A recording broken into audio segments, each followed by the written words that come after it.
तो हेलो दोस्तों, कैसे हैं आप। स्वागत है आपका हमारे YouTube channel Jaimini with study में। और आज की वीडियो में, जैसा कि आज संडे है, तो हम लोग आज भौतिक विज्ञान कंप्लीट करने वाले हैं यूपीएससी पैड के लिए। हम लोग ये पढ़ रहे हैं, तो आज हम लोग का भौतिक विज्ञान होने वाला है यूपीएससी पैड के लिए। तो आइए स्टार्ट करते हैं। और हाँ, प्लीज़ चैनल को लाइक कर दीजिए, सब्सक्राइब कर दीजिए, शेयर कर दीजिए और ज़्यादा से ज़्यादा लोगों को जोड़ने की कोशिश कीजिए। तो पहला हम लोग होगा मात्रक मापन और मापन यंत्र। एक हॉर्स पावर में कितना बराबर होता है, कितने वाट का होता है एक हॉर्स पावर? ये होता है 446 वाट का। कितना? 446 वाट का। 446 वाट का हॉर्स पावर का विद्युत माप की इकाई एक हॉर्स पावर 446 वाट का। यांत्रिक इकाई हॉर्स पावर जो 446 वाट का था। अन्य इकाई मैट्रिक हॉर्स पावर जो 436 वाट के होते हैं। वायुमंडल में आर्द्रता मापी जाती है किससे? हाइग्रोमीटर से। हाइग्रोमीटर से आर्द्र मापी मापते हैं और हाइड्रोमीटर से अपेक्षित घनत्व मापते हैं। बैरोमीटर से वायुमंडलीय दाब मापते हैं और पायरोमीटर से उच्च तापमान और विकिरण मापी मापते हैं। प्रतिरोध की इकाई क्या है? प्रतिरोध की इकाई क्या है? ओम होती है। प्रतिरोध की इकाई क्या होती है? ओम होती है। विद्युत धारिता फैराडे, प्रतिरोध ओम और विद्युत विभव वोल्ट और विद्युत धारा एम्पियर। ये सब इसका मात्रक होता है। विद्युत धारिता का मात्रक होता है फैराडे और प्रतिरोध का मात्रक ओम और विद्युत विभव का मात्रक वोल्ट और प्रतिरोध का मात्रक एम्पियर, विद्युत धारा का मात्रक एम्पियर। निम्न में से कौन सी धातु विद्युत की वाट की शक्ति इकाई है और इसमें कौन सी होगी? किलो वाट आवर हो जाएगी।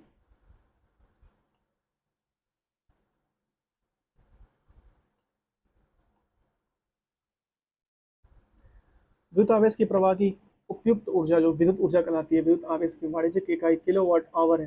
भौतिक राशि देखिए, विद्युत धारा की मात्रक एम्पियर और शक्ति वाट होता है और कार्य या जूल का मात्रक, ऊर्जा का मात्रक जूल होता है। निम्न से कौन सी अदिश राशि है? निम्न में से कौन सी अदिश राशि है? अदिश राशि कौन सी है? अदिश राशि है आपका कार्य। वे भौतिक राशियां जिन्हें व्यक्त करने के लिए केवल परिणाम की आवश्यकता होती है, वह अदिश राशियां नहीं होती। वे अदिश राशियां कहलाती हैं, जैसे कि कार्य, द्रव्यमान, दूरी, चाल, दाब, शक्ति, आवेश, विद्युत धारा, विभव, तापमान, आयतन, सब क्या है? सब क्या हो जाती हैं? सब अदिश राशियां हो जाती हैं। प्रतिबल देखिए, प्रतिबल, प्रतिबल को क्या कहते हैं? पास्कल। प्रतिबल की इकाई क्या है? पास्कल। प्रति एकांक क्षेत्रफल पर लगाए गए बल को प्रतिबल कहते हैं। इसका एसआई मात्रक न्यूटन मीटर स्क्वायर होता है, जिसे पास्कल कहते हैं। आयतन की एसआई इकाई क्या है? आयतन की एसआई इकाई क्या है? और वो है घन मीटर। आयतन की एसआई इकाई क्या है? घन मीटर। आयतन बराबर होता है द्रव्यमान बटे घनत्व होता है। इसका एसआई मात्रक घन सेंटीमीटर होता है, जैसे सीजीएस पद्धति में इसका मात्रक घन सेंटीमीटर होता है। ऊर्जा की एसआई इकाई क्या है? ऊर्जा की एसआई इकाई जूल होता है। ऊर्जा की एसआई इकाई जूल होता है। किसी वस्तु में कार्य करने की क्षमता या उस वस्तु को ऊर्जा कहते हैं, वस्तु की ऊर्जा कहते हैं।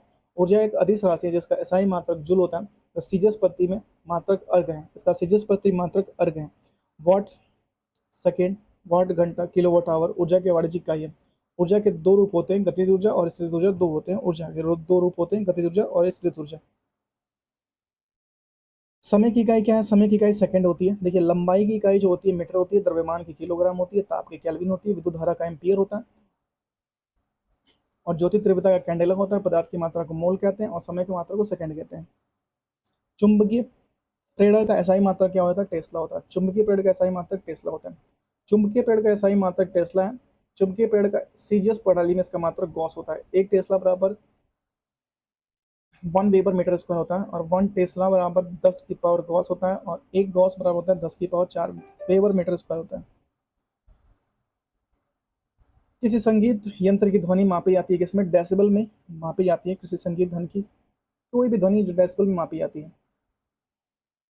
इसका 100 प्रेरण का मात्रक हेनरी होता है और प्रतिदीपन का मात्रक लक्स होता है। आवृत्ति मापते हैं किसमें? आवृत्ति हर्ट्स में मापते हैं।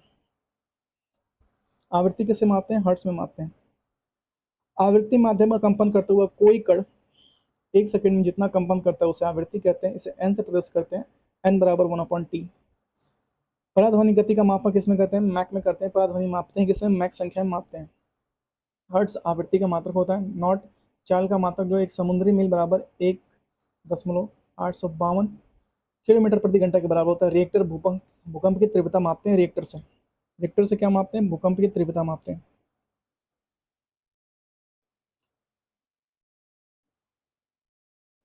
न्यूटन किसकी इकाई है? न्यूटन जो है बल की इकाई है।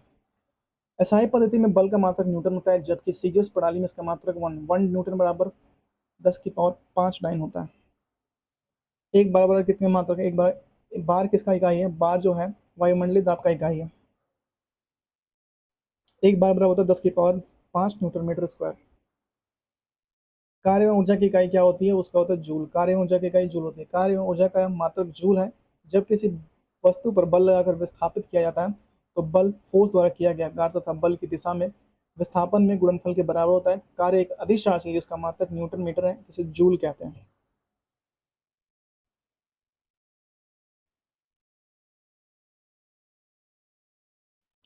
डैश गतिशील संयंत्र की इकाई है और वो है पास्कल सेकेंड। संयंत्र के द्रव्य का वह गुण है जिसके कारण वह अपने विभिन्न परतों में होने वाले अपेक्षित गति का विरोध करता है। तरल के इस गुण को संयंत्र कहते हैं। संयंत्र केवल द्रवों तथा गैसों गुण है। ठोस में संयंत्र नहीं होती। इसका एसआई मात्रक डेका पॉइंट या पॉइंटजली है, जैसे न्यूटन बराबर न्यूटन सेकेंड मीटर स्क्वायर होता है। पास्कल सेकेंड भी कहते हैं, इसे पास्कल सेकेंड भी कहते हैं।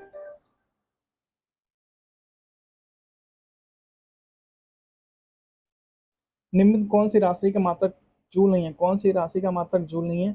और वो होता है सामर्थ्य राशि का मात्रक जूल नहीं है, जबकि यांत्रिक ऊर्जा, ऊष्मा और कार्य ये सब मात्रक जूल के मात्रक है। निम्न में से शक्ति का वाट कौन सा है? शक्ति का मात्रक कौन सा है? शक्ति का मात्रक है जूल पर सेकेंड, शक्ति का मात्रक है।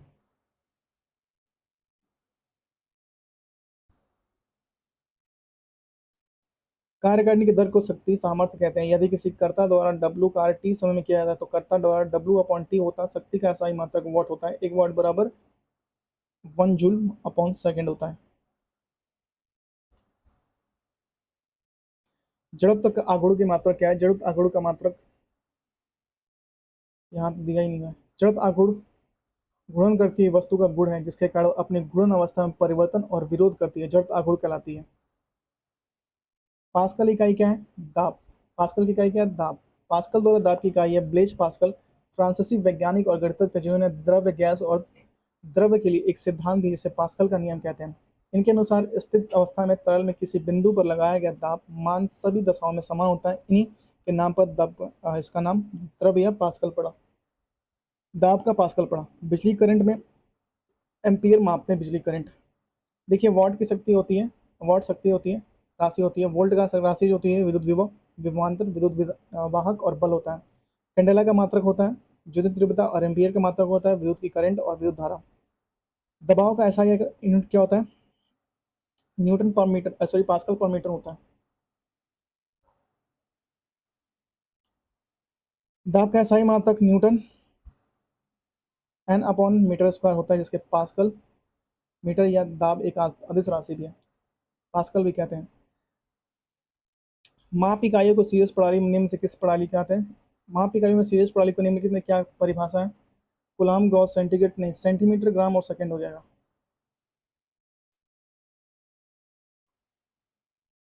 किसी भी राशि को मापने के लिए उस राशि के परिणाम को मानक जाता है और इसे उसके नाम में दिया जाता है, जैसे उस राशि को मात्रक कहते हैं।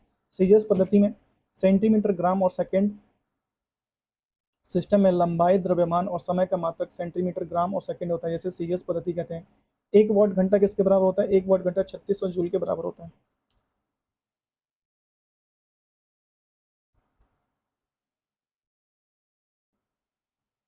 कार्य करने की दर को शक्ति कहते हैं। यदि कर्ता द्वारा डब्लू कार्य टी समय में किया जाता है तो कर्ता की शक्ति डब्लू अपॉन टी होती है। शक्ति का ऐसा ही मात्रक वाट होता है। एक वाट घंटा बराबर एक वाट गुणे एक घंटा बराबर एक गुणे 3600 सेकेंड, जिसमें एक घंटा घाट बराबर 3600 जूल हो जाएगा। एक वाट घंटा बराबर 3600 जूल हो जाएगा।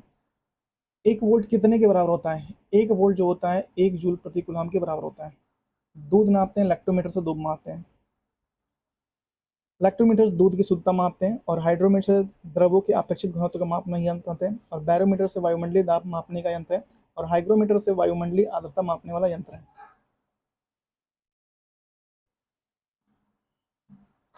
रेडियो धर्मिता का मापी जाती है। गीगर मूलर काउंटर से रेडियोधर्मिता मापी जाती है। रेडियोधर्मिता गीगर मूलर काउंटर द्वारा मापी जाती है। प्रकृति में पाए जाने वाले तत्व जो स्वतः विखंडित होकर कुछ अदृश्य किरणों का उत्सर्जन करते हैं रेडियो सक्रियता तत्व कहलाती है। यह घटना रेडियो सक्रियता प्रणाली कहलाती है। आर्द्रता किससे मापी जाती है? आर्द्रता हाइग्रोमीटर से मापी जाती है। देखिए, हाइग्रोमीटर इसकी सहायता से वायुमंडल में पर्याप्त आर्द्रता मापी जाती है और हाइड्रोमीटर से इस उपकरण द्वारा द्रवों का अपेक्षित घनत्व ज्ञात किया जाता है और बैरोमीटर से इसका वायु दाब मापने में प्रयोग किया जाता है और थर्मामीटर से यह उपकरण ताप को मापता है। थर्मामीटर यह उपकरण ताप को मापता है।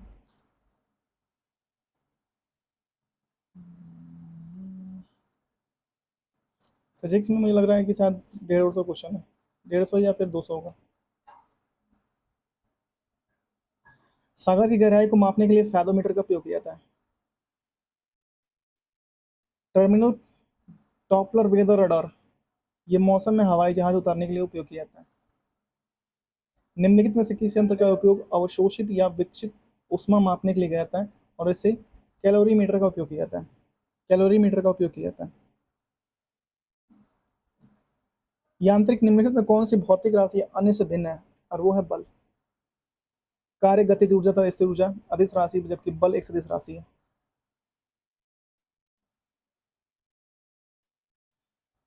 ढालू सड़क पर पत्थर लुढ़कना ऊर्ध्व ऊपर की उठने से अधिक आसान क्यों होता है? ढालू सड़क में तो ढलाऊ सड़क पर, ढालू कह रहा है, ढलाऊ सड़क पर अधिक आसान क्यों होता है भैया? ये अधिक आसान पत्थर को लुढ़कने की किया गया कार्य इसने उठने की किया गया काम के अपेक्षा कम होता है। ढालू सड़क, ढलाऊ सड़क लिखना चाहिए ना। वह कौन सी भौतिक मात्रा जिसका आयाम ml2 स्क्वायर t-2 है और वो है किया गया कार्य? माचिस के डिब्बी की सतह पर जब माचिस की तीली रगड़ती है तो ऊर्जा का कौन सा एक चमकीला लौ प्रज्वलित रासायनिक ऊर्जा ही होता है? चमकीला जो लौ प्रज्वलित होता है रासायनिक ऊर्जा के द्वारा होता है। रासायनिक ऊर्जा पदार्थ के मध्य रासायनिक ऊर्जा में संचित होती है। यह पदार्थ के अणुओं के मध्य परमाणु की स्थिति के कारण विभिन्न छोटे कणों को आपसी स्थिति के कारण उत्पन्न होती है। अतः माचिस की डिब्बी सतह में जब माचिस की तीली टकराती है तो रासायनिक ऊर्जा का रूप चमकीली लौ में प्रज्वलित होने लगता है। माचिस की तीली पर लगा पदार्थ पोटेशियम फ्लोरेट कौन सा पदार्थ लगता है भैया? ये बहुत इंपॉर्टेंट है, पोटेशियम क्लोरेट। माचिस की डिब्बी पर लगे पदार्थ को लाल फास्फोरस कहते हैं। जो माचिस की डिब्बी पर लगा पदार्थ है उसको लाल फास्फोरस कहेंगे और जो तीली पर लगा है उसको पोटेशियम क्लोरेट कहेंगे। Important question. नेक्स्ट है नदी का बहता हुआ, इसमें क्या है? गतिज ऊर्जा है नदी का बहता हुआ। और कोई बांध बना के पानी रोका है तो उसमें गतिज ऊर्जा हो जाएगा। सॉरी, अगर नदी में पानी बह रहा है तो वो स्थिर ऊर्जा है। अगर बांध बना के पानी इकट्ठा हुआ है तो वो, पता नहीं क्यों मेरे मुंह से इस दिन निकला है, नदी में पानी बह रहा है तो वो गतिज ऊर्जा है और बांध बना के इकट्ठा किया गया तो स्थिर ऊर्जा है। काइनेटिक एनर्जी बराबर होता है 1/2 mv स्क्वायर होता है। एक गतिशील बस में अचानक ब्रेक लगने से सवारी आगे की ओर न्यूटन के प्रथम नियम के तहत होता है।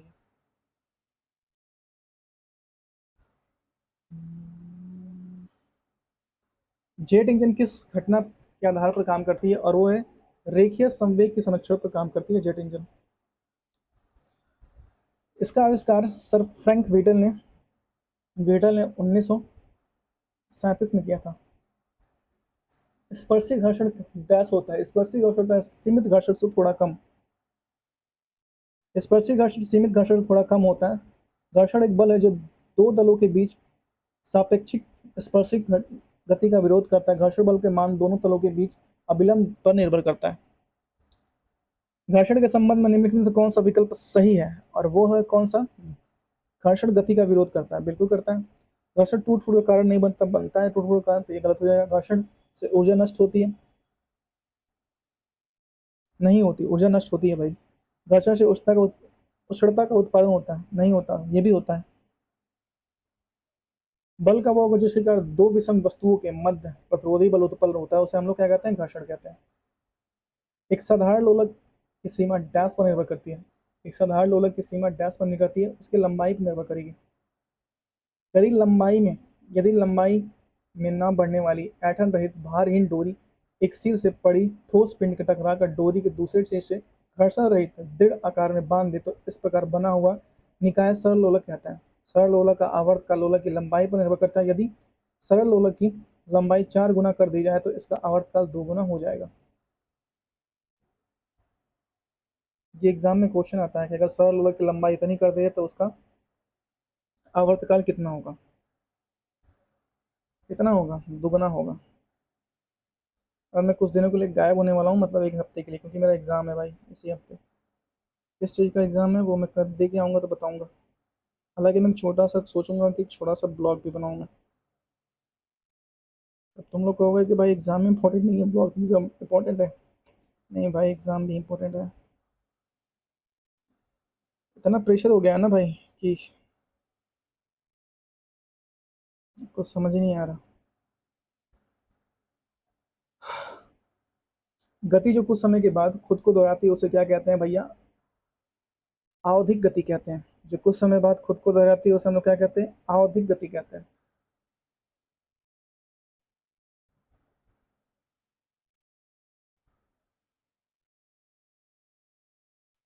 वह गति जिसमें कोई वस्तु या पिंड एक निश्चित समय अंतराल पर और एक निश्चित पथ पर खुद की गति को दोहराती है, इस गति को आवधिक गति या आवर्त गति कहते हैं।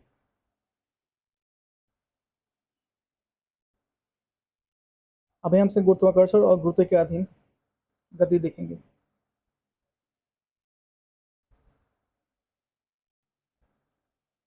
निम्न किसके पास गुरुत्वाकर्षण नहीं है? कृत्रिम ग्रह के पास गुरुत्वाकर्षण नहीं है जो हम लोग भेजते हैं। गुरुत्वाकर्षण दो कणों के बीच लगने वाला आकर्षण बल होता है। उन कणों को द्रव्यमानों गुणनफल का प्रत्यक्ष समानुपाती उनके बीच की दूरी के वर्गानुपाती होता है। कणों के बीच कार्य करने वाले पारस्परिक आकर्षण को गुरुत्वाकर्षण से उत्पन्न बल को गुरुत्वीय बल कहते हैं।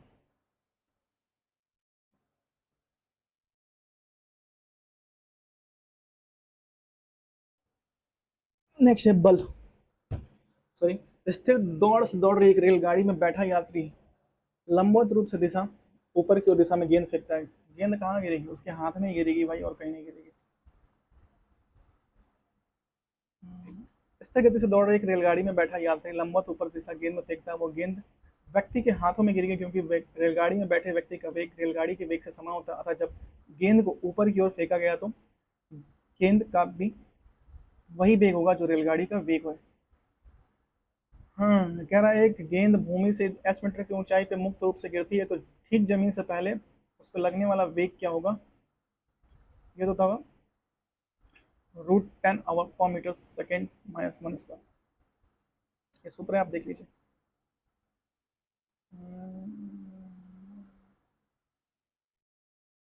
जी का मान अधिक होता है विषुवत रेखा पे कहीं पे है। ये रहा ऑप्शन नंबर ए। सबसे अधिक होता है ध्रुवों पर। एक व्यक्ति तुला की मदद से अपना वजन 600 न्यूटन नापता है। यदि व्यक्ति का 5 मीटर/सेकंड के ऊपर से गति जा रही है लिफ्ट में तुलना पर तो उसका 600 ही न्यूटन होगा भाई, कहीं है 600 ही न्यूटन होगा, समान होगा। पदार्थ के गुण आकर्षण का सिद्धांत। निम्नलिखित में से कौन सी वस्तु सबसे अधिक तन्य है? वो है सोना। सोना सबसे अधिक तन्य होती है। किसी तापमान पर पानी का घनत्व होता है 4 डिग्री सेल्सियस पर होता है सबसे अधिक। जल स्थानांतरण के सिद्धांत की खोज की थी आर्किमिडीज ने किया था। किसने किया था? आर्किमिडीज ने किया था। जल स्थानांतरण का सिद्धांत आर्किमिडीज ने खोज की थी। इसके अनुसार तरल माध्यम में आंशिक और स्वतः डूबी हुई वस्तु पर लगने वाला उत्प्लावन बल उस वस्तु पर विस्थापन करने वाले भार के बराबर होता है। लोहे की एक छोटी गोली पानी में डूबी होती है जबकि जहाज आर्किमिडीज के सिद्धांत पर ही काम करता है। तरंग ध्वनि देखिए, तरंग दैर्घ्य की इकाई क्या है? उसको हम लोग तरंग दैर्घ्य की इकाई क्या है? मीटर। तरंग दैर्घ्य का SI मात्रक मीटर है जो उसके दो लगातार तरंगों को समान बिंदुओं के बीच मापी गई दूरी में परिभाषित करता है। इसे दो क्रमागत शिखाओं एक लहर पर सबसे ऊपर बिंदु के बीच पाया जाता है। तरंगों के ग्रीक अक्षर में लैम्डा द्वारा निरूपित किया जाता है। किसके द्वारा? लैम्डा द्वारा निरूपित किया जाता है। एक कंपित क्वार्ट्ज क्रिस्टल द्वारा हवा में उत्पन्न अल्ट्रासोनिक तरंगे डैश तरंग की उदाहरण है। अल्ट्रासोनिक तरंगे किस तरंग का उदाहरण है? अनुप्रस्थ और अनुदैर्ध्य दोनों संयोजन का उदाहरण होगा या तनुदैर्ध्य होगा? एक कंपित क्वार्ट्ज क्रिस्टल द्वारा हवा में उत्पन्न अल्ट्रासोनिक तरंगे अनुदैर्ध्य तरंग गति का उदाहरण है। तरंग दो प्रकार की होती है, विद्युत चुंबकीय तरंग और यांत्रिक तरंग। यांत्रिक तरंग दो प्रकार की होती है, अनुदैर्ध्य और अनुप्रस्थ। यांत्रिक तरंग दो प्रकार की होती है, कौन कौन सी? अनुदैर्ध्य और अनुप्रस्थ।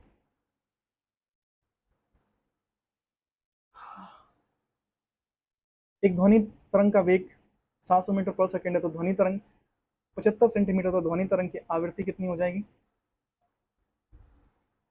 ये शायद 2000 हर्ट्ज हो जाएगा, 2000 या 200 हर्ट्ज, देखते हैं 2000 हर्ट्ज हो। निम्न से किसका उद्देश्य के परश्रव्य तरंगे अल्ट्रासोनिक वेव्स का प्रयोग नहीं किया था? और ये आकाशीय क्षेत्र में वायुयान का पता लगाने के लिए, इसमें रडार का उपयोग किया जाता है आकाशीय क्षेत्र में, रडार में। जबकि अल्ट्रासोनिक चमगादड़ अपने शिकार का पता लगाने, तोप गहराई का पता लगाने, मानव शरीर के आंतरिक गुर्दों में या बच्चों का पता लगाने के लिए। ये आकाशीय क्षेत्र में वायुयान का पता लगाने के लिए रडार का उपयोग किया जाता है। यहाँ लिखा है रडार। ध्वनि निम्नलिखित में से किस माध्यम में यात्रा नहीं कर सकती? निर्वात में यात्रा नहीं कर सकती, जबकि द्रव्य ठोस गैस में यात्रा कर सकती है। निम्न किस प्रकार की चुंबकीय विद्युत विकिरण में सबसे अधिक तरंगें होती हैं? और गामा और तरंगें रेडियो तरंगें में सबसे अधिक होती है। गामा किरणों की खोज की थी बैकलर ने। इसका तरंगदैर्घ्य परिसर होती है 10 की पावर 14 मीटर से 10 की पावर 10 मीटर तक होती है, और इसकी भेदन क्षमता अधिक होती है गामा किरणों के। इसका उपयोग नाभिकीय अवक्रिया या कृत्रिम रेडियो धर्मिता में किया था। एक्सरे किरणें, इसकी खोज रॉन्टजन ने किया था, और इसका उपयोग चिकित्सा और औद्योगिक क्षेत्र में किया था रॉन्टजन का, और एक्सरे का, और इसका खोज किया था रॉन्टजन ने। गामा किरणों का बैकवेल ने, और एक्सरे किरणों का रॉन्टजन ने किया था। पैराबैग्निक किरणों का खोज किया था रेटर ने।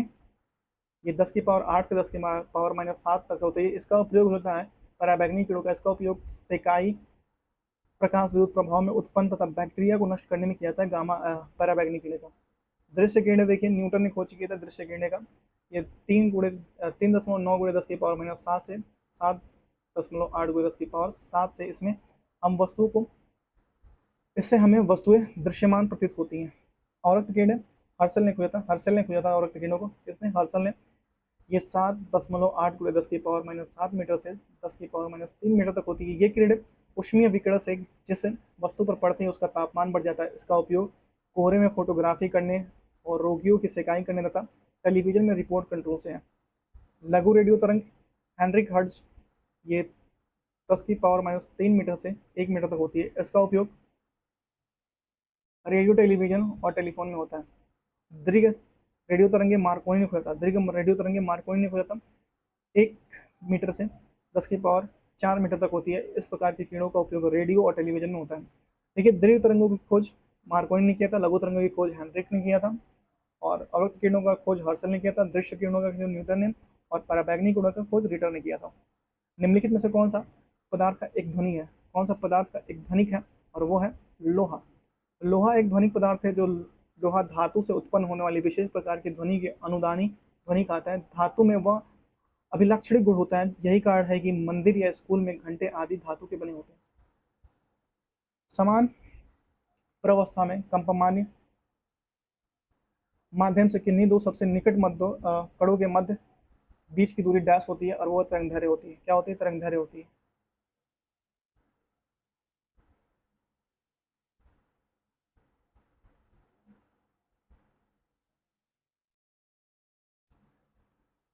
तरंग गति के समान काल में कंपन करने वाले दो क्रमागत कणों के बीच की दूरी को तरंगदैर्घ्य कहते हैं। तरंगदैर्घ्य लैम्डा से प्रदर्शित करते हैं।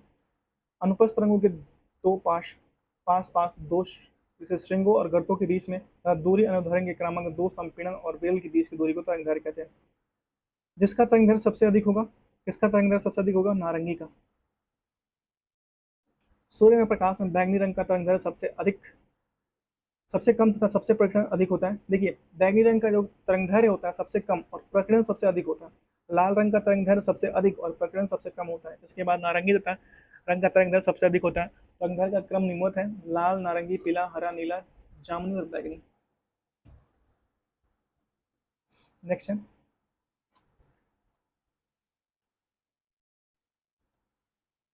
रेडियो तरंग का वेग कितना होता है? अभी हम लोगों ने पढ़ा था रेडियो तरंग का वेग कितना होता है। 3 × 10⁻⁸ 8 मीटर पर सेकंड स्क्वायर।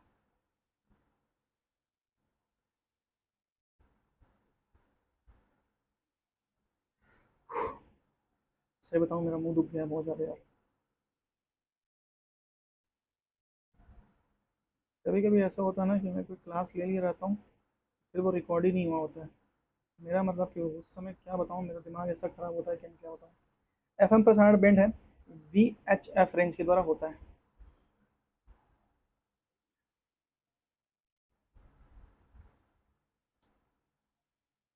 ये 3 मीटर हर्ट सेकेंड से मेगा हर्ट सेकेंड से, मीटर नहीं, मेगा हर्ट सेकेंड से 300 मेगा हर्ट सेकेंड तक होता है। निम्नलिखित में से किस में ध्वनि की गति सबसे तेज होती है, और वो होता है लोहा में सबसे तेज होती है। देखिए, निर्वात में ध्वनि की चाल 0 मीटर पर सेकेंड होती है, वायु में 332, ये इंपॉर्टेंट भाई, 332, और जल में 1493, और लोहे में ध्वनि की चाल होती है 5130।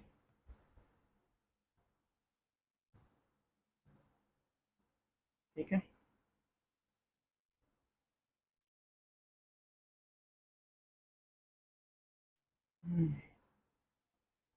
कितने माप से अधिक ध्वनि को शोर कहा जाता है?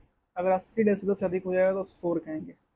देखिए, साधारण बातचीत 30 से 40 होती है, जोर से बातचीत 50 से 60 होता है, और ट्रक ट्रैक्टर की बातचीत, ट्रक ट्रैक्टर की जो होती है आवाज़, जो 90 से 100 होती है। जेट विमान जो होता है 140 से 150 होता है। सायरन जो होता है 100 से 110 से 120 होता है, और मशीन गन होता है 170 होता है, और मिसाइल 180 होता है। 80 डेसिबल से अधिक जो शोर होगा उसे हम लोग शोर नाम दिया जाएगा। 80 डेसिबल से अधिक और अगर ध्वनि उत्पन्न होती है तो। डब्ल्यू के अनुसार 45 डेसिबल ध्वनि मानव के कानों के लिए सर्वोत्तम है। सुपरसोनिक सुपरसोनिक इकाई मैक में मापते हैं, मैक में, मैक संख्या में मापते हैं।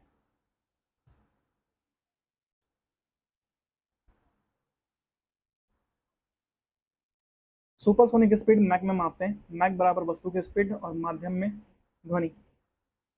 निम्नलिखित में से किस आवृत्ति मनुष्य सुन सकता है? 5 हर्ट्ज से नहीं, 100 हर्ट्ज सुन सकता है। हम लोग 20 से 20 हजार हर्ट्ज तक सुन सकते हैं। कहीं है यहाँ पे? 20 से 20 हजार हर्ट्ज के मध्य में सुन सकता है। मनुष्य द्वारा श्रव्य सुनित, इसमें श्रव्य ध्वनिया कहते हैं। 100 हर्ट्ज आवृत्ति मनुष्य द्वारा सुना जा सकता है। ध्वनि तरंग की कौन सी विशेषता इसके तारत्व की क्षय करती है? तारत्व की क्षय करती है। तरंग आयाम आवृत्ति, भैया आयाम आवृत्ति करेगी आई थिंक, आवृत्ति, पिच। तारत्व ध्वनि का वो माध्यम जिसमें हम ध्वनि की मोटी और तीक्ष्ण पतली कर सकते हैं। ध्वनि की तारत्व इसकी आवृत्ति पर निर्भर करता है। इसके ही आधार पर स्त्री व पुरुष में आवाज निर्धारण किया जाता है। पुरुषों का तारत्व कम तथा महिलाओं का तारत्व अधिक होता है।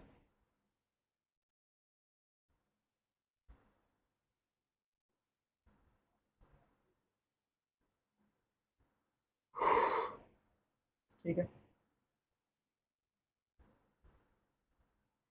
प्रतिध्वनि सुनने के लिए श्रोता की भी 17 मीटर होना चाहिए, कहीं है 17 मीटर, और दीवार से टकरा के 17.2 मीटर होना चाहिए। हमारे मस्तिष्क तक जो आवाज रहता है 0.1 सेकंड तक बना रहता है। कोई भी आवाज हमारे मस्तिष्क में 0.1 सेकंड तक बना रहता है।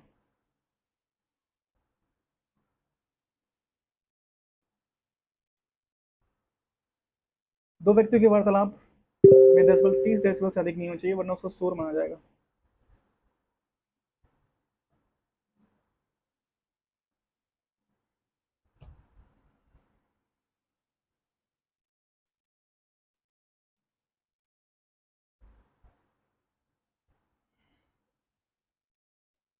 दीवार से प्रतिध्वनि सुनने के लिए 17.2 मीटर, हमने अभी बताया था 17.2 मीटर।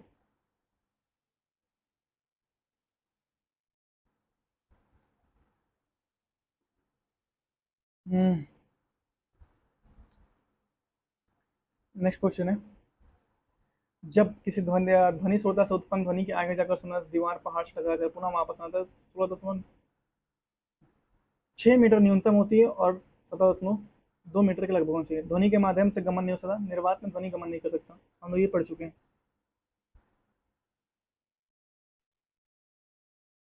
मैं देख रहा हूँ हम लोग कितने क्वेश्चन तक, हम लोग 180 क्वेश्चन तक जाना है। अभी हम लोग आधा भी नहीं कंप्लीट किए हैं। ध्वनि निर्वात में संचारित नहीं होती, क्योंकि ध्वनि संचरण के माध्यम से ठोस द्रव्य गैस में होते हैं। हम लोग पढ़ेंगे ऊष्मा। ऊष्मा का रंग उसके तापमान पर निर्भर करता है। तारों का रंग उसके तापमान पर निर्भर करता है। तारे का गर्म ज्वलन गैसों से बनती है, जिसमें स्वयं ऊर्जा का। छोटे ठंडे तारे होते हैं जिनका तापमान 3000 डिग्री सेल्सियस से कम होता है। लाल रंग के दिखाई देते हैं। अधिक गर्म नीले रंग के दिखाई पड़ेंगे। अगर बहुत ज्यादा गर्म है तो नीले रंग के दिखाई पड़ेंगे।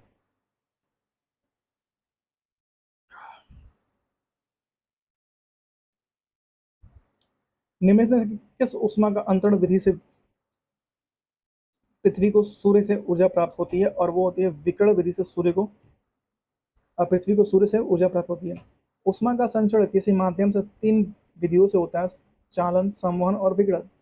चालन ठोस में ऊष्मा संचरण के माध्यम से होता है। इस विधि में ठोस पदार्थ के अणु बिना अपना स्थान छोड़े ऊष्मा को एक अणु से दूसरे अणु तक स्थानांतरण करते हैं। संवहन तरल का गैसीय पदार्थों में ऊष्मा संचरण के माध्यम में इस विधि में जब ऊष्मा का संचार होता है तो गर्म अणु का अपना स्थान छोड़ देते हैं, इनका स्थान ठंडे अणु लेते हैं। विकिरण द्वारा ऊष्मा के संचरण के लिए किसी माध्यम की आवश्यकता नहीं होती। सूर्य का प्रकाश विकिरण के माध्यम से पृथ्वी तक पहुंचता है।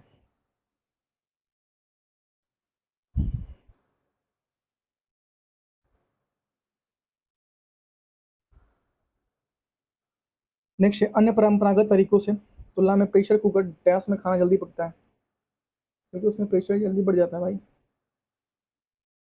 कुकर के अंदर पानी का क्वथनांक तेजी से घटने लगता नहीं पड़ेगा। क्वथनांक तेजी से कुकर के अंदर उच्च दबाव और अधिक क्वथनांक तेजी से खाना पकाने से होता है। ऑप्शन नंबर सी मुझे सही लग रहा है। हाँ सही। शुद्ध का अधिकतम जल शुद्ध जल का अधिकतम घनत्व किस पर होता है? 4 डिग्री सेंटीग्रेड से।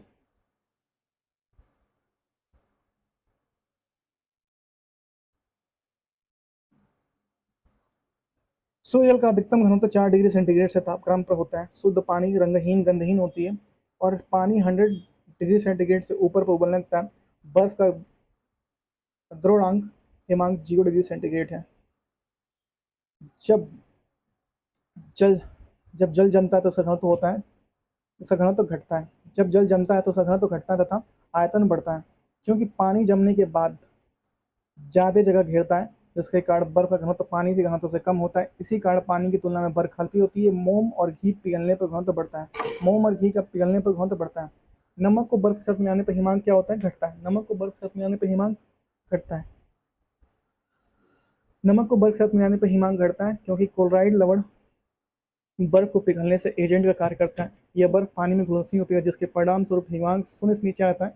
उल्लेखनीय है कि जब जल में नमक मिलाते हैं तो इसका क्वथनांक में वृद्धि होता है और हिमांक में कमी होता है।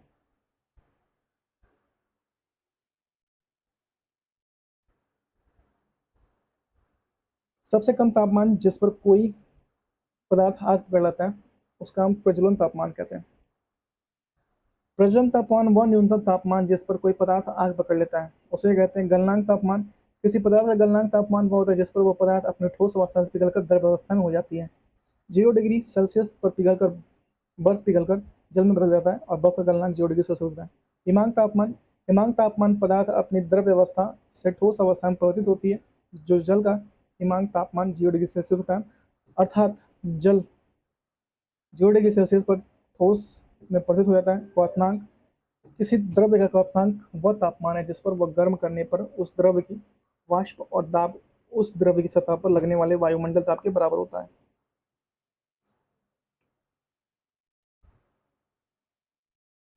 नेक्स्ट क्वेश्चन है हम लोग का, कौन सी धातु ताप का अच्छा सुचालक है परंतु बिजली का बुरा? और वो अभ्रक है। कौन सा है? अभ्रक है। दो कांच के गिलास एक दूसरे के अंदर चिपक जाते हैं तो कैसे अलग किया सकते हैं? वो अलग किया सकता है बाहरी गिलास को गर्म पानी डालकर। जो बाहरी गिलास है उस पर गर्म पानी डालिए, अंदर वाला छोड़ देगा। बर्फ की गुप्त ऊष्मा कितनी होती है? 80 होती है, 80 कैलोरी पर ग्राम। फ़ारेनहाइट स्केल का क्वथनांक होता है 212 होता है।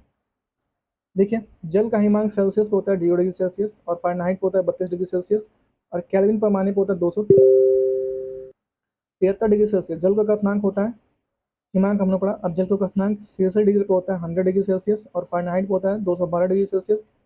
क्वथनांक पढ़ रहे हैं। और केल्विन पैमाने पे होता है 373 डिग्री सेल्सियस केल्विन। जल का हिमांक सेल्सियस पे 0 डिग्री सेल्सियस, फ़ारेनहाइट पे 32 फ़ारेनहाइट और केल्विन पे 273 केल्विन। और जल का क्वथनांक जो होता है सेल्सियस पैमाने पर 100 डिग्री सेल्सियस और फ़ारेनहाइट पे 212 फ़ारेनहाइट और केल्विन पे 373 फ़ारेनहाइट। स्वस्थ मनुष्य का तापमान कितना होता है? 37 डिग्री सेंटीग्रेड होता है। 37 डिग्री सेंटीग्रेड होता है। एक स्वस्थ मनुष्य के शरीर का तापमान 76.9 सेंटीग्रेड या 98.6 फ़ारेनहाइट होता है। शरीर का तापमान इससे ज़्यादा या कम होता है तो आदमी बीमार पड़ जाता है। शरीर के तापक्रम 37 डिग्री केल्विन बदले तो इसका मान, शरीर का अगर तापमान 37 डिग्री केल्विन इसका मान बदलेंगे तो इसका मान 273 प्लस 37 हो जाएगा तो 310 केल्विन हो जाएगा। प्रकाश देखिए, प्रकाश वर्ष, प्रकाश वर्ष किसका है? इनमें से कोई नहीं। प्रकाश की गति है, प्रकाश वर्ष तारकीय दूरी होता है प्रकाश वर्ष। नींद आ रही है मुझे।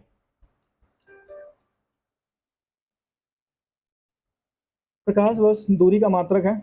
एक प्रकाश वर्ष बराबर होता है 9.46 गुणे 10 की पावर 15 मीटर। प्रकाश की चाल जिसे c से निरूपित किया जाता है यह भौतिक निर्यात है। निर्वात में इसकी चाल 6 लाख किलोमीटर प्रति सेकंड होती है। स्पष्ट आकाश का रंग नीला किसके कारण होता है? और वो होता है प्रकाश के फैलाव का आकाश का रंग नीला होता है। जब हरे रंग की पत्ती को लाल प्रकाश में दिखाया तो वो काला दिखेगा भाई। जब वस्तु को अनंत पर रखा जाता है तो आभासी और सीधा बनेगा। जब वस्तु को अनंत पर रखा जाता है तो दर्पण उत्तल दर्पण द्वारा बने प्रतिबिंब सीधा और आभासी बनता है, क्योंकि उत्तल दर्पण में किसी वस्तु का प्रतिबिंब सदैव दर्पण से पीछे उसके ध्रुव और फोकस के बीच वस्तु से छोटा और सीधा आभासी बनता है। यदि किसी वस्तु के उत्तल दर्पण में दूरी को बढ़ाया जाए और दर्पण से बने आभासी और सीधे प्रतिबिंब का आकार छोटा होता है तो उसकी स्थिति दर्पण से पीछे और ध्रुव के फोकस की ओर खिसक जाती है। एक माध्यम से दूसरे माध्यम में तिरछी यात्रा करते समय प्रकाश की विक्षेपित होने की घटना को क्या कहते हैं? एक माध्यम से दूसरे माध्यम में इसको क्या कहते हैं? अभिसरण तो नहीं कहेंगे, परिवर्तन, अपवर्तन कहेंगे क्या? अपवर्तन ही कहेंगे शायद, देखते हैं, अपवर्तन ही कहेंगे। एक प्रकाश की किरणें पारदर्शी माध्यम से दूसरे माध्यम, पारदर्शी माध्यम एक सघन माध्यम से विरल माध्यम की ओर से सघन माध्यम प्रवेश करती है तो इससे तिरछी आपतित होने के कारण वह अपनी मूल दिशा से विचलित हो जाती है। इस प्रकार अपवर्तन, रिफ्रैक्शन ऑफ लाइट कहते हैं इस अपवर्तन के नियम। आपतित कण, अभिलंब की ओर आपतित कण तीनों ही एक समतल में स्थित हैं। किन्हीं दो माध्यमों के लिए आपतन कोण की ज्या साइन और अपवर्तन कोण की ज्या साइन का अनुपात नियतांक होता है। निकट दृष्टि दोष वाले प्रयुक्त लेंस होता है, अवतल लेंस लगाते हैं। निकट दृष्टि दोष वाले क्या लगाते हैं? अवतल लेंस लगाते हैं कि भैया हमें अवतल लेंस ले लो, हमें बहुत दिख नहीं रहा है।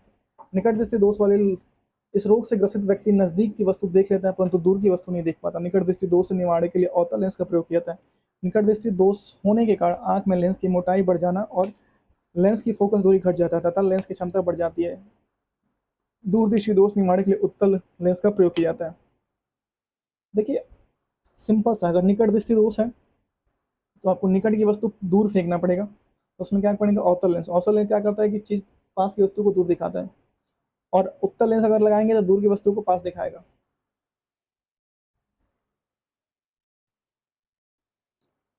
दूरदृष्टि दोष का एक रोगी 40 सेंटीमीटर से अधिक निकट की वस्तुओं को साफ नहीं देख पाता, तो आंख के समानता बनाने के लिए आवश्यक, आंख को सामान्य बनाने के लिए आवश्यक 40 सेंटीमीटर से अधिक नहीं देख पाता, तो भैया 200/3 फोकस दूरी इसको लगेगा। और इसका सूत्र नीचे दिया होगा, ये रहा।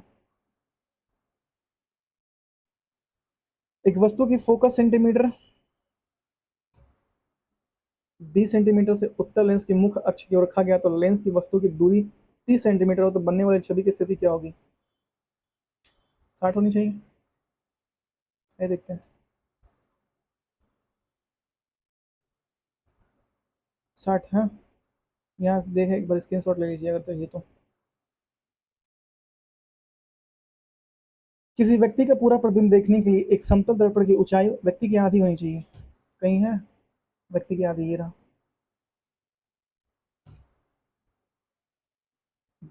लाल गुलाब को जब एक नीले फिल्टर से देखा जाता है तो वो काला दिखेगा भाई, पढ़ चुके हैं हम लोग। पर्दे पर उत्तल लेंस द्वारा वस्तु की वास्तविक आकृति बनती है, तो यदि उत्तल लेंस के ऊपरी भाग को अपारदर्शी कागज से ढक दिया जाता तो क्या बनेगा? वस्तु की केवल ऊपरी भाग छवि होगी, वस्तु को ये होगी, वस्तु की पूर्ण छवि प्राप्त होगी परंतु उसकी तीव्रता कम होगी, उसकी ज्योति कम होगी अगर ढक दिया जाता है तो। किस रंग के प्रकाश का तरंगदैर्घ्य सबसे कम होता है? बैंगनी रंग का सबसे कम होता है और लाल रंग का सबसे अधिक होता है। निम्न से सबसे अधिक सर्वाधिक ऊर्जा होती है किसमें? नीले प्रकाश में सर्वाधिक ऊर्जा होती है, नीला में। देखिए सबसे अधिक ऊर्जा होता है जामुनी, फिर नीला, फिर हरा, पीला, नारंगी, लाल, सबसे कम ऊर्जा होती है लाल में। सूर्य छतरी से के लिए हम उत्तम रंग होंगे, सूर्य छतरी के लिए उत्तम रंग क्या होंगे भाई? छतरी की, अच्छा छतरी का है छाता, शीर्ष पर सफेद और भीतर की ओर काला, उत्तम तो यही होगा। किसका सबसे अधिक अपूर्णांक होगा? हीरा का होगा सबसे अधिक अपूर्णांक।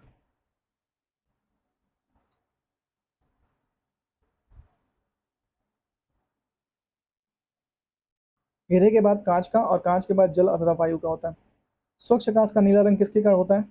प्रकाश के बिखरने के कारण, हवा के कणों द्वारा प्रकाश के प्रकीर्णन, प्रकाश के बिखरने के कारण स्वरूप स्वच्छ आकाश नीले रंग का दिखाई देता है। चूंकि प्रकीर्णन तरंगदैर्घ्य के समानुपाती होता है, इसके बैंगनी व नीले रंग का तरंगदैर्घ्य कम होता है, अंततः इनका प्रकीर्णन अधिक होगा, इसी कारण प्रकाश का रंग नीला दिखाई देता है। और सूर्य अस्त के समय किरणों को वायुमंडल की दूरी तक तय करनी पड़ती है, इसी कारण प्रकाश की छोटी छोटी तरंगें प्रकीर्णन हो जाती हैं। केवल लाल रंग ही न्यूनतम प्रकीर्णन करने का आगे बढ़ता है, जैसे कारण सूर्योदय अस्त के समय सूर्य का लाल रंग दिखाई पड़ता है। आकाश का रंग नीला दिखाई पड़ता है प्रकाश के प्रकीर्णन के कारण, अभी हम लोगों ने पढ़ा है।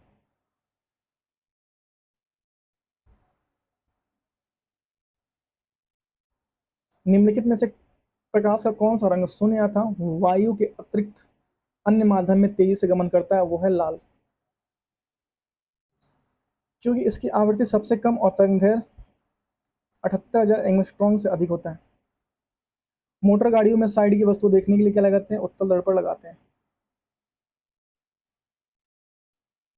समुद्र तल से नीला जल का नीला रंग होने के कारण प्रकाश का क्या होता है? प्रकाश की रोशनी का छितरा होता है, प्रकाश का प्रकीर्णन हो जाता है। परावर्तित होने के बाद इसका प्रकाश में मौजूद 7 रंगों के नीला रंग भी हमारे आंखों तक पहुंचता है, यही कारण है कि हमें समुद्र में नीला दिखाई देता है। प्रकाशीय, नेक्स्ट क्वेश्चन क्या रहा है? प्रकाशीय सूक्ष्मदर्शी ऑप्टिकल माइक्रोस्कोप में किसके लिए तेल निमज्जन का प्रयोग किया जाता है? और वह सूक्ष्मदर्शी विभक्त शक्ति बढ़ाने के लिए, सूक्ष्मदर्शी की विभक्त शक्ति बढ़ाने के लिए।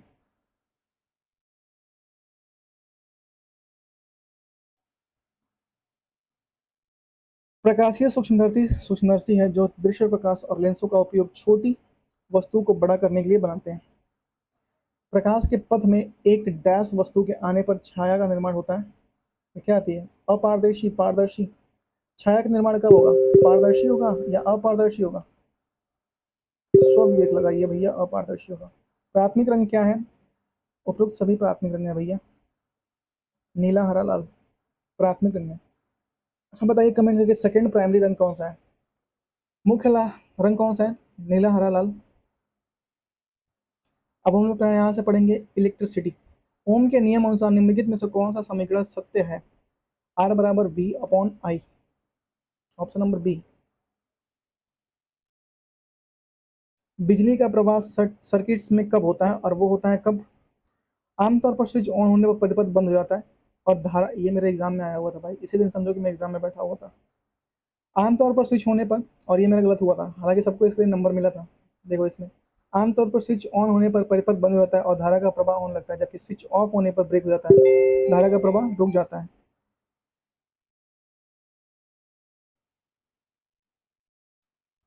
निम्न से कौन सा इंसुलेटर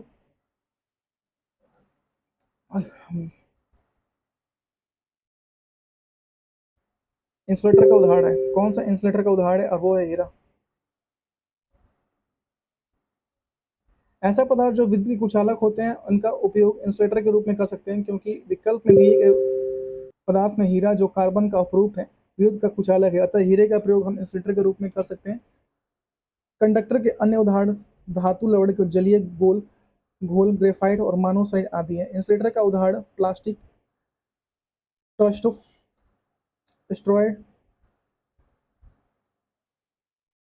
स्टायरोफोम, कागज, हीरा, रबर और सूखा आदि सब क्या है? इंसुलेटर के उदाहरण है भैया। भैया आधा बचा हुआ, नींद आ रही है बहुत तेज से मुझे। 4 बजे तक जगा था भाई, एक पीडीएफ बनाने के लिए 4 बजे तक जगा था मैं। डायनमो ऊर्जा प्रवृत्त करता है, डायनमो क्या करता है भाई? डायनमो का मुख्य कार्य क्या है? डायनमो का मुख्य कार्य है यांत्रिक ऊर्जा को विद्युत ऊर्जा में परिवर्तन करना।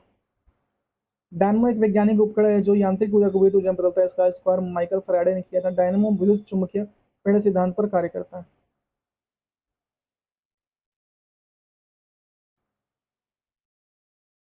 विद्युत बल्ब में फिलामेंट बनने के लिए सबसे अधिक उपयोग किया था टंगस्टन का उपयोग किया था। विद्युत बल्ब का आविष्कार थॉमस अल्वा एडिसन ने किया था। इस कांच के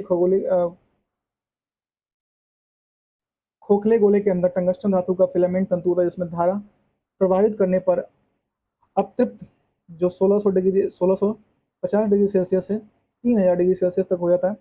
इसमें प्रकाश सूचित होता है। टंगस्टन का एक उच्च गलनांक होता है। 3422 डिग्री सेल्सियस वाली धातु है। इसका प्रयोग विद्युत बल्ब के फिलामेंट के लिए किया जाता है।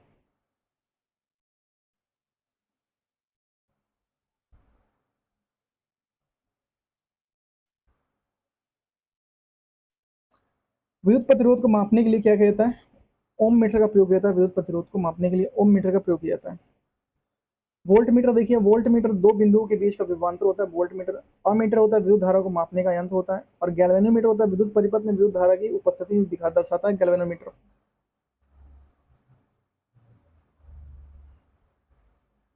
विद्युत वाहक बलों को मापने के लिए निम्न से किस उपकरण का उपयोग किया है? अब होता है पोटेंशियोमीटर का। बलों को मापने के लिए उपयोग किया है पोटेंशियोमीटर का। कितने पोटेंशियल का विद्युत आ रहा है तो इसको मापने के लिए प्रयोग किया जाता है पोटेंशियोमीटर का।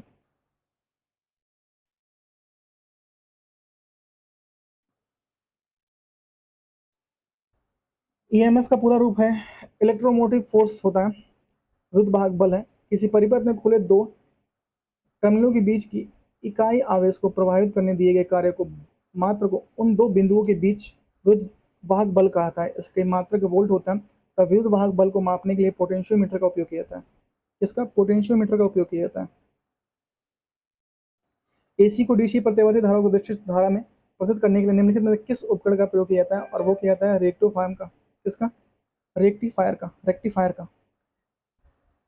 रेक्टिफायर एक विद्युत उपकरण है जो एसी अल्टरनेटिव करंट को डीसी डायरेक्ट करंट में परिवर्तित करता है। रेक्टिफायर वैक्यूम ट्यूब, डायोड, पारा, आर्क वाल्व और तांबे और सेलेनियम ऑक्साइड के प्लेटों, अर्धचालक, डायोड आदि के रूप में होता है। रेक्टिफायर का उपयोग कई उपयोग होते हैं जैसे कि रेडियो सिग्नल डिटेक्टर और रेक्टिफायर के रूप में कार्य करते हैं। डिक्टेटर डिक्टेटर सब किताब किसने लिखी है पता है तुम लोगों को? यदि समय t में चली गई चाल में किसी अनुप्रस्थ काट में शुद्ध आवेश नेट चार्ज q प्रभावित होती है तो अनुप्रस्थ काट के माध्यम से प्रभावित धारा I होगी I बराबर q अपॉन टी।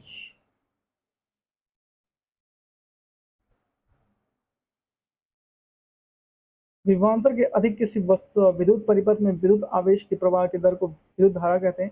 इसे I से प्रवेश किया जाता है। इसका SI मात्रक एम्पीयर होता है। विद्युत धारा बराबर आवेश बड़े समय होता है। 12 वोल्ट की विभवांतर वाले दो बिंदुओं के बीच 5 करंट के आवेश के स्थापित करने के लिए किए जाने वाले कार्य का मान कितना होगा? 16 जूल होगा। 12×5=60 जूल होगा। 12×5=60। निम्न में से कौन सा उपकरण विद्युत ऊर्जा को यांत्रिक ऊर्जा में बदलता है? विद्युत ऊर्जा को यांत्रिक ऊर्जा में बदल देगा भैया कौन सा? Electric motor.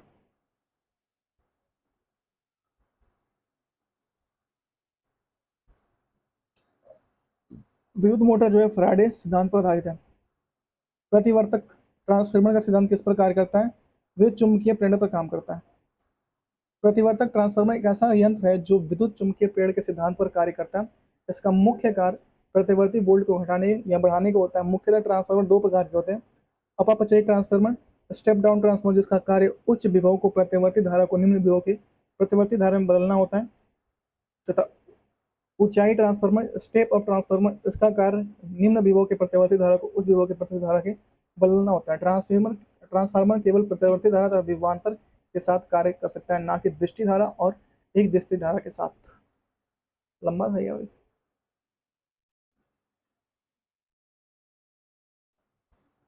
फ्यूज एक परिपथ इलेक्ट्रिक सर्किट की सुरक्षा निम्न किसमें करता है? ऊर्जा के रूप में उत्पन्न धारा प्रवहन के उत्प्रेषण में अति भारण में करता है।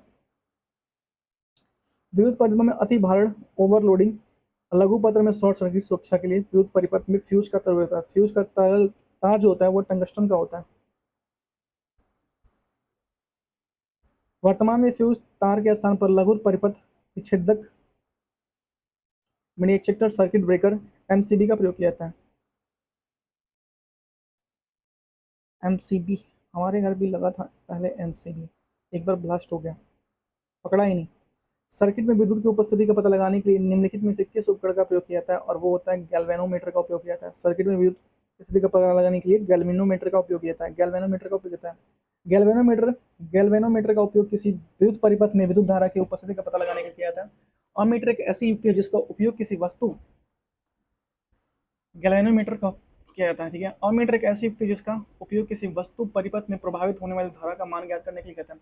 वोल्टमीटर का उपयोग किसी वस्तु परिपथ में किन्हीं दो बिंदुओं के मध्य उत्पन्न विभवांतर को मापने के लिए किया जाता है। रिहोस्टेट होता है यह एक चर प्रतिवर्ती प्रतिरोधक है, इसका उपयोग विद्युत प्रतिरोध में धारा को नियंत्रित करने के लिए किया जाता है। रिहोस्टेट। निम्नलिखित में से कौन सी युक्ति विभिन्न उपकरणों के श्रेणी क्रम में जोड़ने में आती है, और वो होता है संयोजक तार। इनमें से कौन सा पदार्थ बिजली का कुचालक होता है? अभ्रक, हम लोग पहले पढ़े थे। अधिकांश कार्बन पदार्थ ग्रेफाइट को छोड़कर अकार्बनिक ठोस जैसे लकड़ी, कच्चा, अभ्रक आदि जिनमें विद्युत का धारा प्रवाह होता है वे अच्छी सुचालक होते हैं, जैसे कॉपर, चांदी आदि। जिनमें विद्युत का अच्छा प्रभाव होता है वह अच्छी सुचालक होते हैं, जैसे सुचालक होती हैं कॉपर, चांदी आदि।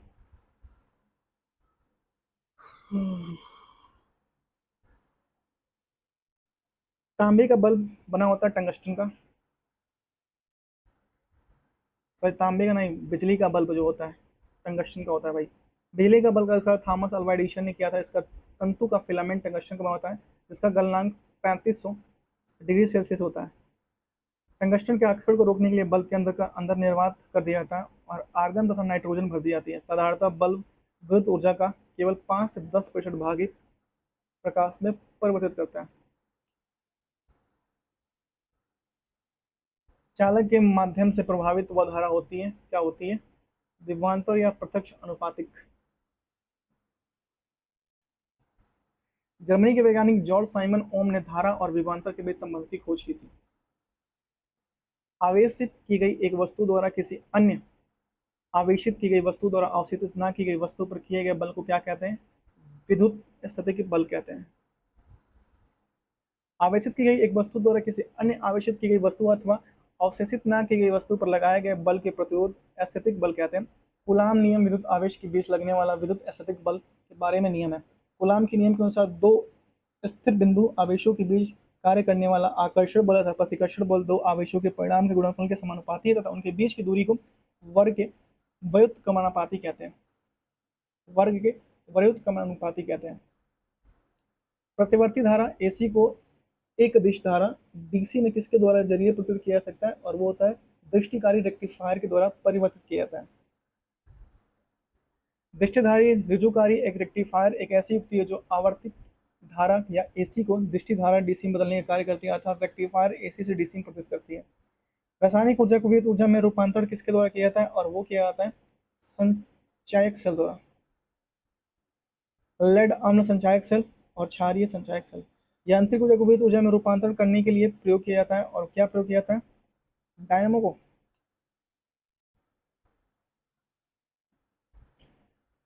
डायनामो आ गया भाई, कहाँ गया? ये रहा। इनमें से कौन सा विद्युत का सर्वोत्तम चालक है? साधारण जल, समुद्री जल, सर्वोत्तम जल। जितनी अशुद्धियां होंगी उतनी उसमें सर्वोत्तम चालक हो जाएंगे। किसी बस में चालक बढ़ने पर ही रोशनी का बढ़ता है। किसी बस की चालक बढ़ने पर रोशनी बढ़ना इस स्थिति को दर्शाता है क्या? कमजोर बैटरी, कमजोर सर्किट। कमजोर बैटरी दर्शाता है कि अगर चालक बढ़ रहा है, चाल बढ़ा रहा है, तभी बैटरी की लाइट की स्पीड भी बढ़ रही है। हमारे तो बाइक में भी ऐसा सिस्टम है, एक प्लेटिना बाइक है उसके में ऐसा सिस्टम है, हालांकि यहाँ नहीं है, घर पे है।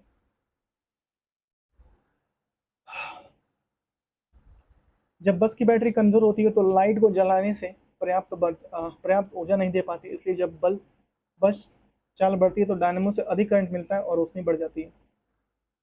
प्रकाश वोल्टीय सेल होते हैं सौर सेल। प्रकाश वोल्टीय सेल होते हैं सौर सेल। प्रकाश वोल्टीय सेल सौर सेल होते हैं। बहुसंघीय प्रकाश वोल्टीय cell multi junction photovoltaic cell होते हैं। ऐसे सौर सेल जिनमें एक से अधिक 3 इंजेक्शन होते हैं जो अलग अलग अर्धचालक पदार्थों से बने होते हैं। एक डैश एक निष्क्रिय 2 टर्मिनलों पर विद्युत घटक होते हैं जो सर्किट के तत्वों के रूप में विद्युत रोधी लागू करता है और उसे क्या कहते हैं? प्रतिरोधक कहते हैं। एक प्रतिरोधक एक निष्क्रिय 2 टर्मिनलों और विद्युत घटक होता है जो परिपथ में विद्युत प्रतिरोध को लागू करता है। विद्युत परिपथ में प्रतिरोधों का उपयोग विद्युत धारा प्रवाह को कम करने और संकेतों के स्तर को समायोजित करने और वोल्टेज को विभाजित करने का कार्य करता है। डैश एक साधारण उपकरण जिसका उपयोग इलेक्ट्रिक सर्किट को वियोजित करने या इसे पूरा करने के लिए किया जाता है। Fuse circuit switch.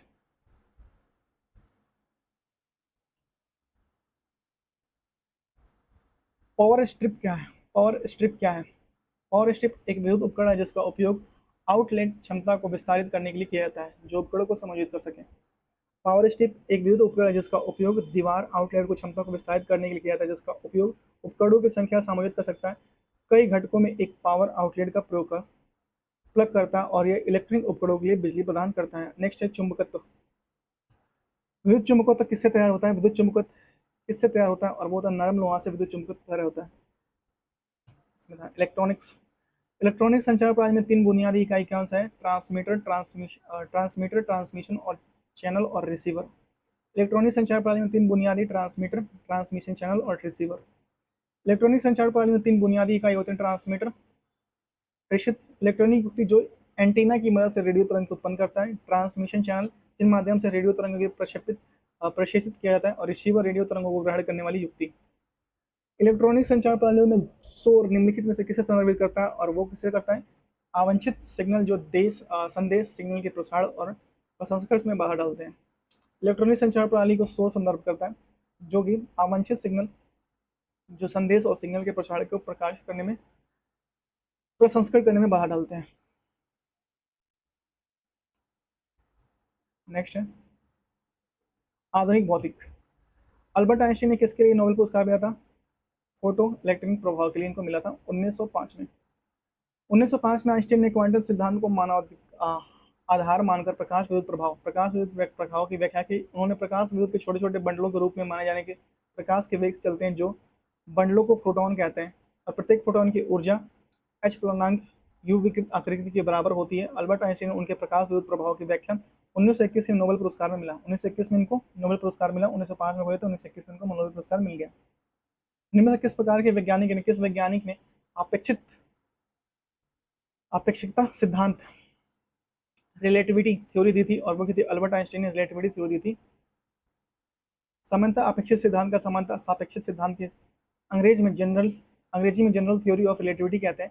इसका प्रतिपादन अल्बर्ट आइंस्टीन ने किया था। थ्योरी ऑफ रिलेटिविटी शब्द का प्रयोग 1906 में मैक्स प्लैंक ने किया था, जबकि प्रकाश विद्युत प्रभाव की विस्तृत व्याख्या आइंस्टीन तथा मिल्कर ने प्रस्तुत किया था, जिसके बाद से नोबेल पुरस्कार भी सम्मानित किया गया। उन्होंने बताया कि विद्युत चुंबकीय तरंग जैसे प्रकाश छोटे कणों से बनी है जिसे फोटोन कहते हैं। न्यूक्लियर बम बनाने की निम्न से किसका प्रयोग किया गया था? और वो था यूरेनियम का प्रयोग किया गया था। न्यूक्लियर बम बनाने के लिए रेडियो सक्रिय पदार्थ यूरेनियम का प्रयोग किया था, जिससे विस्फोटन पदार्थ पर न्यूट्रॉनों की बमबारी की जाती है और यूरेनियम का नाभिकीय विखंडन होता है जिसमें ऊर्जा उत्पन्न होती है। और थोरियम एक ऐसा विखंडन पदार्थ है जो भारत में प्रचुर मात्रा में उपलब्ध है। थोरियम केरल, झारखंड, तमिलनाडु, आंध्र प्रदेश, राजस्थान में पाया जाता है। नेक्स्ट है कॉम्पटन प्रभाव निम्नलिखित में से किस में होता है? और वो होता है एक्स किरणों में कॉम्पटन प्रभाव होता है। कॉम्पटन प्रभाव एक्स किरणों में संबंधित है। एसी कॉम्पटन ने बताया कि इलेक्ट्रिक द्वारा विकिरित होने वाले एक्स किरणों को आवृत्ति बदल जाती है, जिसके कारण उन्हें वर्ष 1927 में नोबेल पुरस्कार दिया गया, कॉम्पटन को दिया गया था। एसी कॉम्पटन ने बताया 1927 में कॉम्पटन प्रभाव के लिए इनको नोबेल पुरस्कार दिया गया। भारत में प्रथम न्यूक्लियर रिएक्टर का नाम क्या था? अप्सरा था। और इसका उद्घाटन मतलब 30 जनवरी 1957 को प्रधानमंत्री जवाहरलाल नेहरू ने किया था। यह मुंबई के ट्रॉम्बे में स्थित है। इसका रिएक्टर भाभा परमाणु अनुसंधान द्वारा डिजाइन किया गया था। इसके निर्माण में यूनाइटेड किंगडम की मदद ली गई थी। प्रमुख वैज्ञानिक आविष्कार एक्सरे किरणों का आविष्कार किया था विलियम एन रॉन्टजन ने किया था। विलियम के रॉन्टजन ने किया था। यहाँ देखिए विलियम के रॉन्टजन एक्सरे का आविष्कार किए थे। हेनरी बेसेमर ने किया था इस्पात बनाने की प्रक्रिया। और कार्ल एलेंसेनर ने किया था स्विस कल्टर। निम्नलिखित में से कौन सी वह पहली मिसाइल है जिसमें भारत में विकसित की गई थी? उसका नाम था पृथ्वी पहली मिसाइल जिसे भारत में विकसित किया था। यह जमीन से जमीन पर मार करने वाली कम दूरी की बैलिस्टिक मिसाइल है। न्यूनतम दूरी मार क्षमता 40 किलोमीटर तथा अधिकतम दूरी 250 किलोमीटर है। पृथ्वी प्रक्षेपास्त्र का प्रथम परीक्षण फरवरी 1988 में किया था। भारी जल की खोज की थी मूरे ने किया था, यानी कि यूरे मूरे हैं यहाँ पे। 1931 में 31 में यूरे ने भारी जल की खोज की थी। इसमें परमाणु रिएक्टर न्यूट्रॉनों के मंद करने के लिए किया था। भारत का पहला भारी जल संयंत्र नांगल पंजाब में वर्ष 1962 में कार्यरत है। भारी जल का रासायनिक सूत्र D2O होता है। D2O होता है भारी जल का रासायनिक सूत्र। एक्सरे की खोज अभी हम लोग पढ़े थे, रोन्टगन, W रोन्टगन।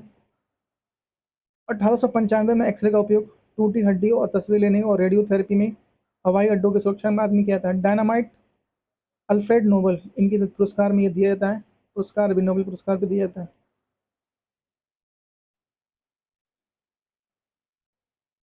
डायनामाइट का आविष्कार अल्फ्रेड नोबेल ने वर्ष 1866 में किया था। अल्फ्रेड नोबेल स्वीडिश रासायनिक इंजीनियर थे।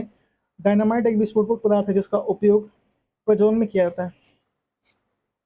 अल्फ्रेड नोबेल का आविष्कार किया था डायनामाइट। डायनामो की खोज किसने किया था? क्वेश्चन नेक्स्ट है, डायनामो की खोज किसने किया था? और वो किया था माइकल फैराडे ने। डायनामो की खोज की थी माइकल फैराडे ने।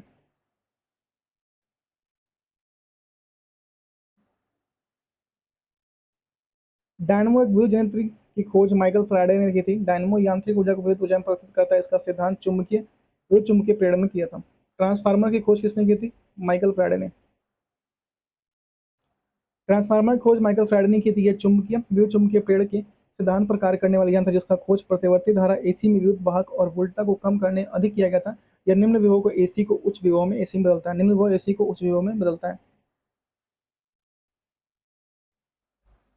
किस वैज्ञानिक ने इलेक्ट्रोलाइसिस नियम दिए थे? और वो दिया था एम फैराडे ने। हाइड्रोजन बम किसने किया था? हाइड्रोजन बम एडवर्ड टेलर ने हाइड्रोजन बम का आविष्कार किया था। हाइड्रोजन बम का आविष्कार एडवर्ड टेलर ने किया था। यह नाभिकीय संयोजन पर आधारित है। और अणु बम का आविष्कार ऑटो हॉर्न और स्ट्रोसस मैन ने किया था। स्ट्रोस मैन ने किया था।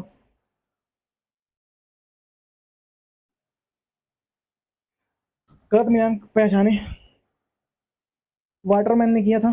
लुइस हैमिल्टन वाटरमैन में बैरोमीटर, ये देखते हैं। देखिए प्रमुख आविष्कार और आविष्कार, लेविस एडिसन वाटरमैन ने फाउंटेन पेन का आविष्कार किया था। इवान गलिस्ता टोरिसेली ने बैरोमीटर का आविष्कार किया था। एमिल कॉल ने एनिमेशन का आविष्कार किया था। जैकरियंस जैनसन ने संयुक्त सूक्ष्मदर्शी का आविष्कार किया था। जेल ब्लेड ने टेलीविजन का किया था। और फेडरिक डेक्सलर ने अमीटर का किया था। ग्राहम बेल ने टेलीफोन का किया था। और माइकल फ्राइडे ने ट्रांसमीटर का किया था। सही मिलान करें, माइक्रोवेवन माइक्रोवेव ओवन,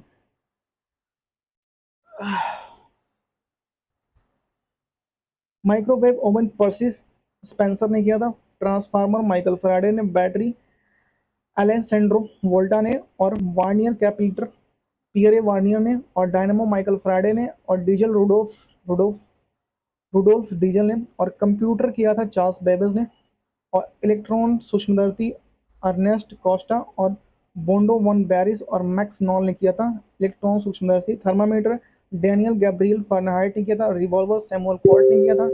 थॉमस प्लास जो जेम्स टेवर ने किया था। हम लोग यहाँ से विविध देखेंगे, निम्नलिखित में से कौन सी वनस्पति रेशा नहीं है? Jute, nylon, flex, cotton. देखिए नायलॉन वनस्पति रेशा नहीं, जबकि जूट, कॉटन, फ्लेक्स वनस्पति रेशा है। पादपों की कोशिकीय भित्तियां मुख्यतः सेलुलोज नामक कार्बोहाइड्रेट से बनी होती हैं। एक खाद्य श्रृंखला में विभिन्न बिंदुओं पर ऊर्जा प्रवाह के अनुपात को डैश जानते हैं, क्या जानते हैं? परिस्थितिकी दक्षता जानते हैं। परिस्थितिक दक्षता जानते हैं उसे। एक खाद्य श्रृंखला में विभिन्न बिंदुओं पर ऊर्जा प्रवाह के अनुपात को परिस्थितिक दक्षता जानते हैं। परिस्थितिक दक्षता का वर्णन करता है, उसमें ऊर्जा के पोषी स्तर को दूसरे पोषी स्तर पर स्थानांतरित किया जाता है। निम्न से किस प्रकार के लेंस का उपयोग हमेशा छोटा प्रतिबिंब प्राप्त करने के लिए किया जाता है? और वो होता है ऑर्थो लेंस का उपयोग। नव विकसित दुनिया की सबसे छोटी एक्सरे लेजर पल्स द्वारा किए गए एक समय के औसत अवधि क्या है जो हमें धीमी गति से इलेक्ट्रॉन अन्वेषण करने में अनुमति देती है? और वो होती है 43 एक्सट्रो सेकेंड। अंतरिक्ष में मानव के पहले मानवीय मिशन नाम की पहचान कर जिसका उद्देश्य पृथ्वी की निचली कक्षा लो ऑर्बिट लो अर्थ ऑर्बिट में मानव अंतरिक्ष उड़ान मिशन शुरू करने की स्वदेशी क्षमता को प्रदर्शन करता है और वो होता है गगनयान। गगनयान कार्यक्रम का उद्देश्य पृथ्वी की निचली कक्षाओं में लो अर्थ ऑर्बिट में मानव अंतरिक्ष उड़ान मिशन शुरुआत करने की स्वदेशी क्षमता का प्रदर्शन करता है। भारत सरकार ने गगनयान परियोजना के अंतर्गत 2 मानव रहित मिशन, एक मानव युक्त मंजूरी दी। भारत का पहला प्रयोगात्मक उपग्रह किस वर्ष लॉन्च किया गया था? 1975 में भारत ने अपना पहला प्रयोगात्मक उपग्रह आर्यभट्ट रूस के सहयोग से बेकानूर अंतरिक्ष केंद्र के इंटरकॉस्मोस प्रक्षेपण यान से लॉन्च किया था। इस स्वदेशी तकनीकी से निर्मित भारत के प्रथम भारतीय उपग्रह था। आर्यभट्ट ने महान गणितज्ञ तथा खगोलशास्त्री थे। इस अभियान में 3 प्रमुख लक्ष्य थे: वायु विज्ञान प्रयोग, सौर भौतिकी प्रयोग और एक्स रे किरण खगोलिक प्रयोग। यह भारत के महान उपग्रह भास्कर फर्स्ट भारत का प्रक्षेपित दूसरा उपग्रह था।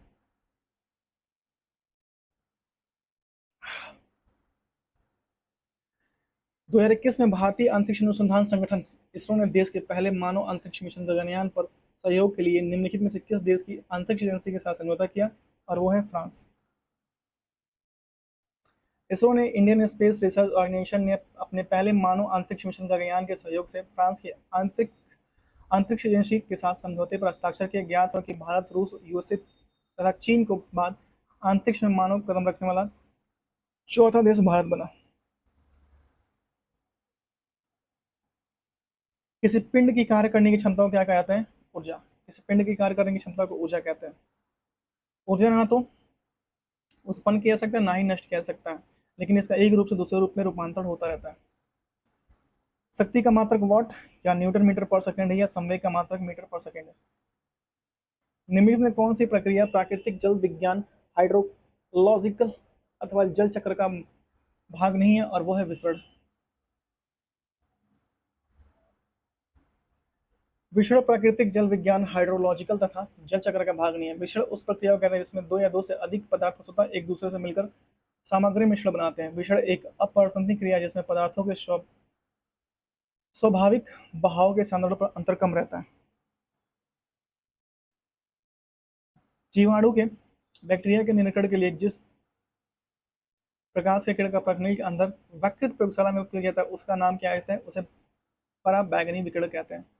पराबैंगनी विकिरण की खोज रीटर ने किया था। इसका उपयोग सिकाई तथा प्रकाश विद्युत प्रभाव को उत्पन्न करने और बैक्टीरिया को नष्ट करने में किया जाता है।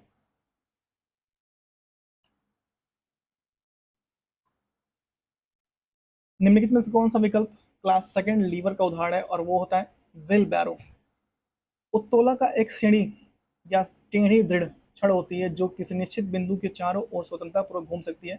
उत्तोलक के 3 बिंदु होते हैं: आलंब या निश्चित बिंदु के चारों ओर उत्तोलक के छड़ स्वतंत्रतापूर्वक घूम सकता है, उसे आलंब कहते हैं। आयास, उत्तोलक का उपयोग ले जाने के लिए जो बल लगाया जाता है उसे आयास कहते हैं। भार, उत्तोलक के द्वारा जो बोझ उठाया जाता है उसे भार कहते हैं। इलेक्ट्रॉनों के तरंग प्रकृति के प्रायोगिक रूप से पहली बार किसके द्वारा सिद्ध किया गया था? और वो थे डेविसन और जर्मर प्रयोग द्वारा।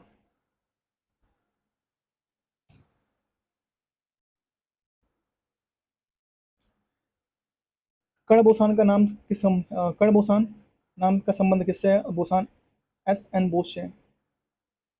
सदरनाथ बोस है बोसान कण की खोज में गए। सदरनाथ बोस प्रसिद्ध भारतीय गणितिक भौतिकी थे जो कण बोस आइंस्टीन सांख्यिकी के पालन करते हैं। जिन कणों के प्रचक्र होता है उन पर कण बोसान कहते हैं। टैप रिकॉर्डर में टैप चाल कितनी होती है? 4.76 मीटर पर सेकंड होती है।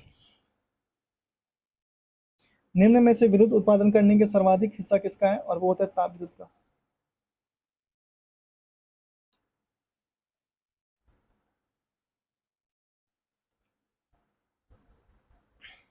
स्टीयरिंग में फ्री प्ले किसका कारण आता है? और वो होता है स्टीयरिंग के ढीले होने के कारण। गाड़ी के स्टीयरिंग में फ्री प्ले सामान्य समस्या। स्टीयरिंग में ढीले होने के कारण स्टीयरिंग में फ्री प्ले की समस्या आती है। फ्री प्ले का अर्थ है स्टीयरिंग घुमाने पर भी गाड़ी के घूमने की कोई प्रभाव ना पड़े। सिटी स्कैन में उपयोग किया जाता है। सिटी स्कैन में एक्सरे का उपयोग किया जाता है। खत्म कर दिया क्या भाई हम लोगों ने? खत्म कर दिया यार लगातार बोलते हुए। नींबू निचोड़ने की मशीन द्वितीय उत्तोलक होता है। अच्छा बताओ, जो सरौता काटने के लिए आता है वो कौन सा उत्तोलक है? जैसे कि सरौता मतलब कि क्या? सुपारी काटने के लिए। नींबू निचोड़ने की द्वितीय उत्तोलक में होता है इस प्रकार के उत्तोलक को आलम्ब F तथा आयास E के बीच M होता है, जिसका नियंत्रित भाग लाभ सदैव 1 से अधिक होता है। प्रथम श्रेणी के उत्तोलक में आयास के भार के बीच में आलम्ब होता है और तृतीय श्रेणी के उत्तोलक में आयास भार के आलम्ब के बीच में से होता है। आयास भार तथा आलम्ब के बीच में से होता है। स्टीफन हॉकिंस है, एक क्या है, वैज्ञानिक है। स्टीफन हॉकिंस ब्रिटेन के वैज्ञानिक हैं। इसे ब्लैक होल और बिग बैंग थ्योरी समझाने की महत्वपूर्ण भूमिका निभाने के लिए अमेरिका के सर्वोच्च नागरिक सम्मान दिया गया था। स्टीफन हॉकिंस की प्रसिद्ध पुस्तक a brief of history times from the big bang to the black holes है। और यहाँ तक हम लोगों ने खत्म कर दिया भाई पूरी फिजिक्स। नेक्स्ट हम लोगों का जो पार्ट होने वाला है, नेक्स्ट हम लोग का पार्ट होगा रसायन, जो आज या कल में आपको मिलेगा, आज शाम तक या फिर कल आपको मिलेगा ये। तो बस मेरा गला किस से ख़राब हो जाएगा, मुझे लगता है किसी दिन में मेरी प्यारी आवाज़ किसी को ऐसे, जब मैं बुढ़ा हो जाऊंगा तो लोग मुझे कहेंगे कि एक बाबा है जो मतलब मोटे आवाज़ में खर खर करके बोलते हैं, ऐसा आवाज़ हो जाएगा। तो चलिए ठीक है, कोई बात नहीं। आपसे बस इतना ही कहना है कि चैनल को सब्सक्राइब कर दीजिए, लाइक कर दीजिए और ज़्यादा से ज़्यादा लोगों को शेयर कीजिए। एक व्यक्ति को जरूर जोड़ने की कोशिश कीजिए। बहुत ज़्यादा मेहनत लगता है चीज़ों को करने में, बोलने में और अपना टाइम देने में। तो थैंक यू सो मच। अगर आप यहाँ तक बने हुए हैं तो मिलते हैं आपसे नेक्स्ट वीडियो में, तब तक के लिए थैंक यू, बाय बाय।